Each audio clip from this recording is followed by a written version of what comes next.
If you get a job working for the CIA directly out of college, you'll most likely spend the duration of your career sitting behind a government issued metal desk reading mundane government issued reports on agricultural concerns in Yemen. You'll work from 9 to 5, you'll have excellent health benefits, you'll earn slightly less than people in the private sector, you won't get a gun, you might travel overseas, but most likely you won't be asked to kill anyone, you won't be asked to impersonate anyone, you won't be asked to do anything usually. Most of the time, you'll just show up to your office and there will be a stack of papers waiting for you that you certainly didn't ask to receive. This will be your life. If you want to travel the world covertly gathering information for the government, the best thing to do is go to college and then join the military. Show your superiors a certain aptitude with intelligence, and then one day you might just get a phone call from an agency that doesn't exist in any formal government books, asking you to leave behind the camouflage for a nice suit and a pair of sunglasses. And even then, you probably won't get a gun. You'll be an analyst or an interrogator, or you'll be in charge of analysts and interrogators. If you want the gun and the charge to use it, or any other weapon, including your own hands, regardless of the Geneva Conventions, it's important to have a slippery moral center that the government views as potentially beneficial. Spreading democracy is the end goal, of course, but it's nice if you're willing to achieve that goal by using any means necessary. When you're no longer a spy, or waiting to become one again, presuming at some point the axis that tilts your world finally rights itself and the people who've burned you are willing to rescind the lies they've told about you, that slippery moral center and understanding that you could be doing paperwork in a basement too, if not for something as random as luck, or chance, or unique dexterity with a firearm, really only comes in handy if you spend your free time with someone like Fiona Glennan, helping bank robbers with their problems.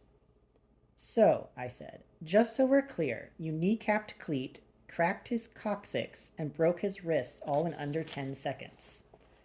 It's about being graceful, Fiona said. You didn't think that was excessive? Excessive? No, he called me a skank, Michael, she said. He's lucky to be respirating. We were parked in front of a medical center in Coconut Grove, waiting for Nate to come out with Bruce and Zadie. After hearing the general thrust of the conversation the ghouls were having, that they were only one step behind Bruce Grossman and it was a short one, I figured providing security on top of Nate's certainly excellent, totally coherent bodyguarding was wise counsel.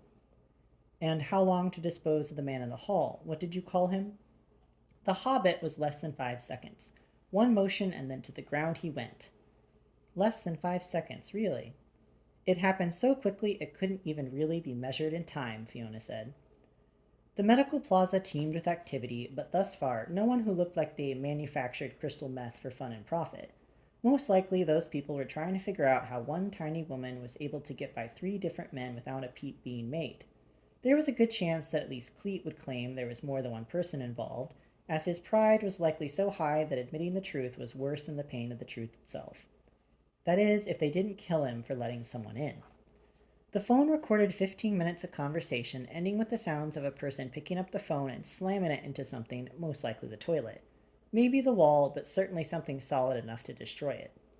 If they were smart, they would have checked to see the last number dialed by the phone, and then maybe they'd try to get that trace, and then maybe they'd show up at a server somewhere in Lawrence, Kansas, or wherever eVoice was based. And maybe if they were really smart, smarter than I or anyone might justifiably give them credit for, they'd muscle out the email address where the recorded messages were sent, which would be good investigative work indeed, except that email address doesn't exist anymore. Plus, judging from the recording, the phone was destroyed. There's a reason some people are in biker gangs and some people are spies. How long do you think it will take them to find Bruce's name? Fiona asked. Not long, I said. The truth was that all they had to do was go to the Florida Department of Corrections website and type in the last name Grossman and work their way through the list of released inmates, something I did about 5 minutes after Fiona delivered her news. It was a short list. Only 12 men with the last name Grossman had been released from Florida prisons in the previous 10 years. There were only 5 men named Grossman actually doing time. If the ghouls tended toward the alphabetically inclined, they'd hit Bruce Grossman second on the list of release inmates right after Abe Grossman. Abe was 77 at the time of his release 9 years ago. He'd been incarcerated for 25 years and would now be 86. If they were methodical, maybe they'd look at each person's sentence and crime and decide who would be the likely candidate to rob their stash house. Abe and Bruce seemed least likely, since at 65, Bruce probably seemed just as dangerous as old Abe. So maybe they'd try out Kelly Grossman, a 28-year-old who did time for assault, or Pierce Grossman, aka Thomas Pierce, aka Pat Gross, 43, and released after 6 years on a fraud charge. It didn't matter how they conducted their business, really. After what went down that afternoon, the ghouls would hit Bruce's house soon, maybe that night. The advantage working in Bruce's favor was that he was living at his mother's. It would take the ghouls more time to locate that record since it wasn't public. But that's the nice thing about having leverage against common workday civilians, like, say, the knowledge that they've purchased illegal drugs. If you need information, there's a good chance someone you know can supply it. That might buy us 10 hours, no more than 24. There was a lifetime of information inside Zadie's house, which meant we needed to change our plan. I called Sam. "We're gonna need those bikes tonight," I said. "No problem," Sam said. "My guy delivered them both to your place today. Let me tell you, Mikey, you've not lived until you've taken one of these choppers through South Beach. Now, I get my fair share of ladies looking my way, there's no question about that, but it's a whole different level of attraction when you've got all that horsepower between your legs." "That's great, Sam." "You ever see Easy Rider?" "Once or twice," I said. "Different time, different place. That could have been us, Mikey, just taking the trails, the lone road, all that. You and me, Mikey, heading to Florida, looking for America." "Didn't everyone die at the end of that movie, Sam?" "Well, I get a rewrite on that part," Sam said. "I'm just saying, the wind in your hair, smell of coconut oil, ladies in bikinis hopping on the back for rides. It's a little addictive, Mikey." "That's just great," I said. "What did you learn about Maria?" Sam told me about his experience with Jose and the dog. "She hasn't called yet," he said, "but her old man, he wasn't the kind that seemed to scare easy, so I'm going to guess that he probably sent his daughter away. Or his stepdaughter, whatever she is. Maybe she isn't even family. Who knows? He might have played tough with me, but I can't see him just letting her run off." "She calls you," I said. "You need to lean on her to come in, get her to Ma's house. That's one more person who knows Bruce. That's one more person who could be dead by tomorrow. These guys don't play around." "Got it," Sam said. "And I need you to call your friend at the DMV again," I said. "I need to know who owns this car." I gave him the license number of the gold Lincoln. "Yeah," Sam said, "about that friend. He's gone rogue. I might need to get this from someone else." "Get it from Captain Crunch," I said. "It doesn't matter to me. Then let's meet at Grossman's in an hour. We'll need to see about finding some clothes appropriate for a mission." "Body armor?" "More like a vest with a nice logo on it, something that says Dangerous Biker Gang Member." "I'm ahead of you," Sam said. "My guy gave me a nice stash of vests to choose from." "Who is this guy?" "Top secret." "They're all top secret, Sam." "You ever see Billy Jack?" "Once or twice." "He's like that guy. Deep cover, though. He said they still use his cover method as a teaching tool in the Czech Republic to this day." I saw Bruce and Zadie walk out of the medical center, but didn't see my brother Nate. That wasn't good. "Gotta go," I told Sam, and hung up. "Where's Nate?" I asked Fiona. "Isn't it good you can't see him? Wouldn't that mean he's doing his job?" "He's not that talented," I said.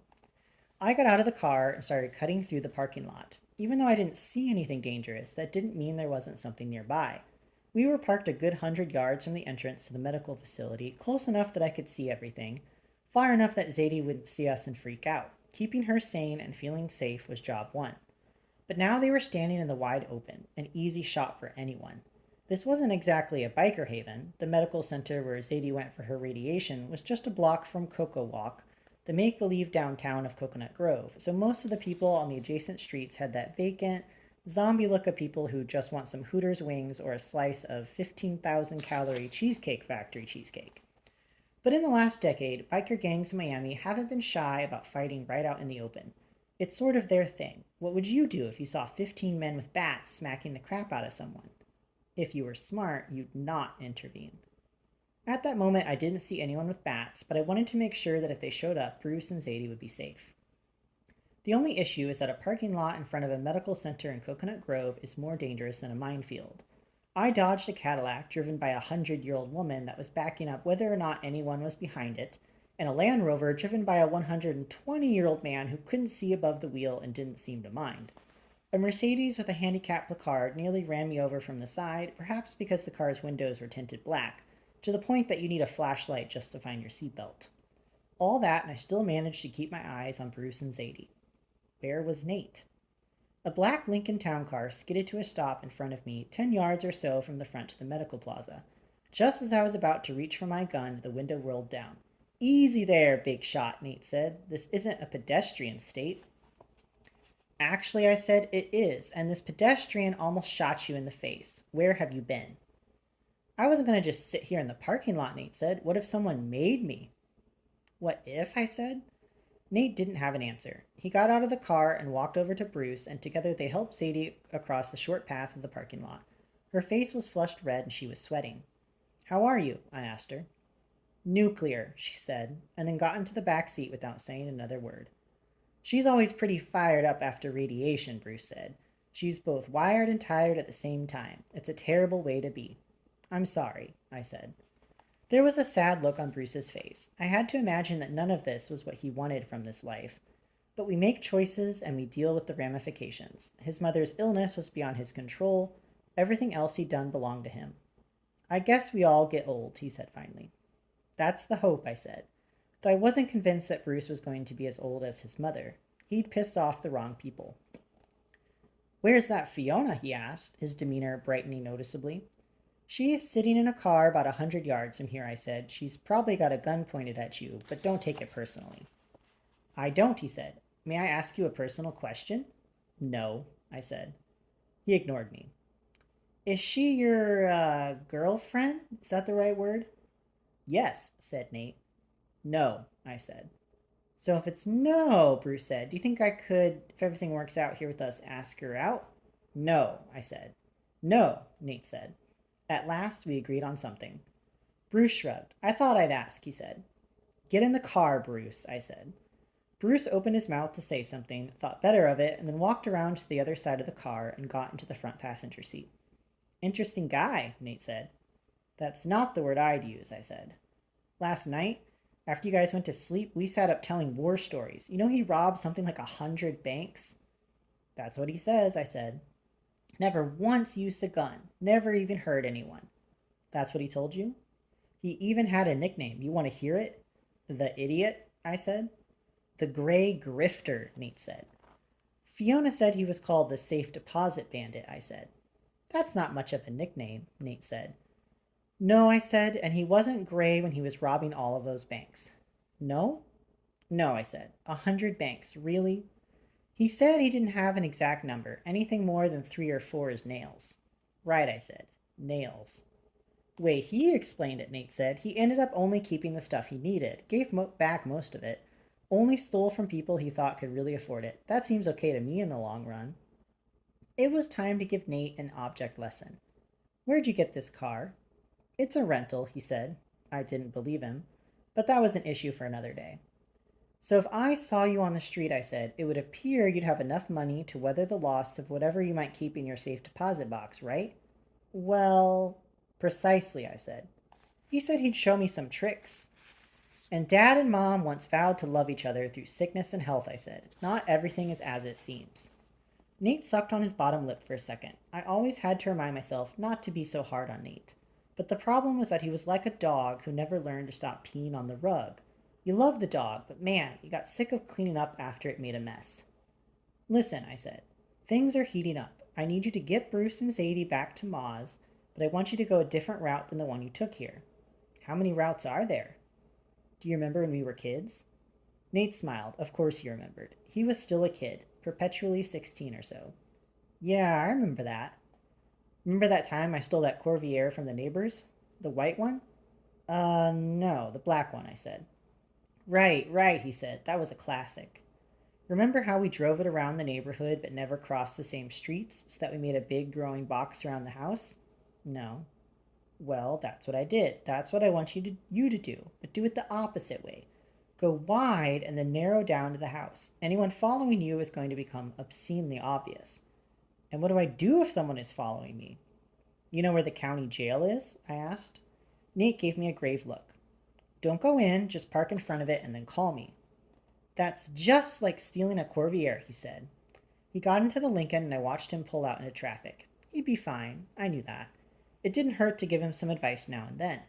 Particularly since I was going to spend the rest of the evening risking my life, it seemed like a fair trade-off. When I got back to the charger, Fiona was filing the serial number off of the .380 she'd taken from Cleet. Thanks for the backup, I said. I watched the whole thing, she said. That woman in the Cadillac was a true menace. Zadie looked awful, I said. She's just had radiation, Fiona said. She's not supposed to look good. What's worse, the cancer or the cure? You should tell your mother to stop smoking, Fiona said. I have. Then you've done your job, she said. There was a hint of sarcasm in her voice. This isn't about me, I said. Michael, she said, you can always try harder for the people you love. Look at Bruce. He went to prison for his mother, and he had his finger removed too. And he robbed a biker gang, all for his mother. That's devotion. It was something. I wasn't sure it was devotion.